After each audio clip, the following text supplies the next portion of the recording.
샬롬 말씀 PT 사복음서 10분 묵상을 시작하겠습니다.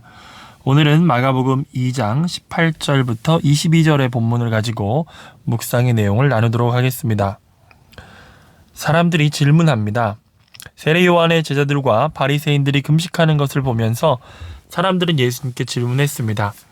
왜 당신의 제자들은 금식하지 않습니까? 이 질문을 통해 당시 대부분의 사람들이 금식을 하고 있었고 그것이 의무적인 수준으로까지 행해졌음을 알 수 있습니다. 기록을 보면 당시의 금식은 대체로 슬픔과 연관이 있고 상심과 절망의 표현으로 일이 뜻대로 풀리지 않을 때 했던 것이라고 알고 있습니다. 예수님께서는 이에 대해서 이렇게 답변하십니다. 예수께서 그들에게 이르시되 혼인집 손님들이 신랑과 함께 있을 때 금식할 수 있느냐? 신랑과 함께 있을 동안에는 금식할 수 없느니라. 예수님은 신랑과 함께 있을 동안에는 금식할 수 없다라고 답변하셨어요. 혼인잔치에서 금식하는 사람은 없습니다. 그곳에는 기쁨이 가득한 곳이기 때문이죠. 당시의 금식은 슬픔과 고통의 표현이었습니다. 그러므로 예수님은 혼인잔치와 금식은 어울릴 수 없는 것이라고 말씀하신 것이죠. 그렇다면 신랑은 누구를 의미할까요? 금식하지 않는 제자들은 지금 예수님과 함께 있습니다. 신랑은 바로 예수님이십니다. 예수님께서 신랑을 자신으로 비유하신 것은 그들이 기다리던 신랑이신 메시아가 바로 자신임을 비유로 나타낸 것입니다. 구약 성경에 보면 신랑은 주로 하나님 그리고 신부는 그분의 백성으로 비유되었던 것입니다. 이사야 62장 5절 말씀에 보면 마치 청년이 처녀와 결혼함 같이 내 아들들이 너를 취하겠고 신랑이 신부를 기뻐함 같이 내 하나님이 너를 기뻐하시리라. 또 호세아서 2장 19절에서 20절 말씀에 보면 내가 내게 장가들어 영원히 살되 공의와 정의와 은총과 긍휼이 여김으로 내가 장가들며 진실함으로 내게 장가들리니 내가 여호와를 알리라 라고 말씀하십니다. 기다리고 기다리던 신랑이 오셨습니다. 이 기쁨의 날에는 금식이 어울리지 않는다고 예수님께서 답변하신 것입니다. 예수님은 바로 그들이 기다리던 메시아 하나님이셨습니다. 예수님께서는 두 번째 답변을 하십니다. 그러나 신랑을 빼앗길 날이 이르리니 그날에는 금식할 것이니라. 신랑을 빼앗길 때라는 표현은 종교 지도자들의 모함을 받고 십자가에 달려 죽으시는 때를 의미할 것입니다. 그날에는 금식할 것이라고 말씀하시죠. 어떤 이들은 이 말씀을 해석하면서 예수님은 부활하셨기에 이제 더 이상 금식할 필요가 없다고 받아들일 수 있습니다. 하지만 초대교회는 금식하는 일을 멈추지 않았습니다. 그들은 정기적으로 금식을 했던 것으로 보입니다. 사도행전 13장 2절 말씀에 보면 주를 섬겨 금식할 때에 성령이 이르시되 내가 불러시키는 일을 위하여 바나바와 사울을 따로 세우라 하시니 라고 말씀하시죠. 예수의 영이 우리와 함께 계시지만 우리는 신랑이신 예수님과는 현재는 떨어져 있는 상태입니다. 우리는 마지막 재림의 때에 예수님을 다시 만날 것이고 얼굴의 수건이 벗겨지고 영광스러운 주를 직접 배울 날을 우리는 기다리고 있습니다. 우리는 그때까지 금식해야 한다고 주님께서 말씀하시죠. 예수님은 비유를 통해 옛 것에 새 것을 담을 수는 없다고 말씀하셨습니다.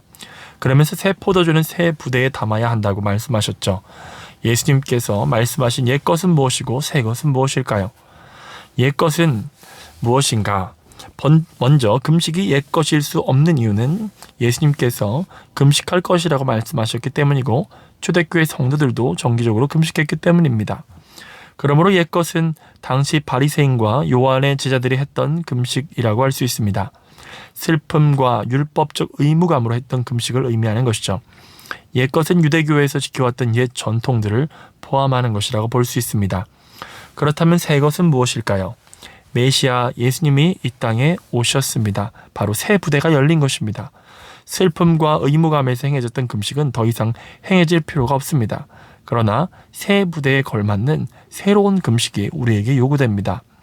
존 파이퍼 목사님의 하나님께 굶주린 삶이라는 책 62페이지에 보면 이런 기록이 있습니다. 기독교의 금식이 새롭다 함은 그 기초가 신랑이 이루신 모든 일에 있기 때문이다. 기독교의 금식은 그것을 전제하고 믿고 누린다. 우리의 금식을 부추기는 것은 그리스도와 그분의 권능을 향한 갈망과 동경과 아픔이다. 하나님을 향한 굶주림이다. 우리는 하나님께 굶주리는 새로운 금식이 필요한 때를 살고 있습니다. 우리는 없어서 힘든 시기가 아닌 풍족해서 어려운 시기를 보내고 있습니다. 우리에게는 새로운 금식이 필요합니다. 신랑 되신 예수님께서는 우리가 금식하기를 원하셨습니다. 단순히 음식을 먹지 않는 것을 의미하는 것이 아닙니다. 그것은 본질이 아니기 때문이죠. 먹는 것이든 먹지 않는 것이든 그것이 어떤 일이든 하나님께 감사하는 마음으로 주를 위하여 하는 것이어야 한다고 로마서 말씀에서는 기록하고 있습니다. 우리가 바라고 갈망하는 것은 이미 얻은 이 풍족한 진리를 더욱 깊이 누리기 위함입니다. 하나님의 모든 충만한 것을 우리에게 이미 주셨습니다. 예수님께서 말씀하시는 새로운 금식을 통해 우리는 주님의 사랑에 더 젖어들 필요가 있습니다. 제가 아는 어떤 한 분은 금식에 미쳐 있다고 정도로 표현이 될 수 있습니다. 그분은 때로는 저렇게까지 할 필요가 있을까라는 생각이 들기도 합니다. 그런데 이 말씀을 묵상하면서 새롭게 알게 된 사실은 그분은 제가 경험하지 못한 더 깊고 진한 예수님의 사랑에 젖어 있다는 것입니다. 무엇이 부족하기에 더 얻기를 원해서 하는 금식이 아니라 하나님을 향한 거룩한 목마름이 있기 때문에 금식을 하는 분이구나 라는 것을 느꼈습니다. 우리에게도 그러한 거룩한 열망이 살아나기를 기도합니다.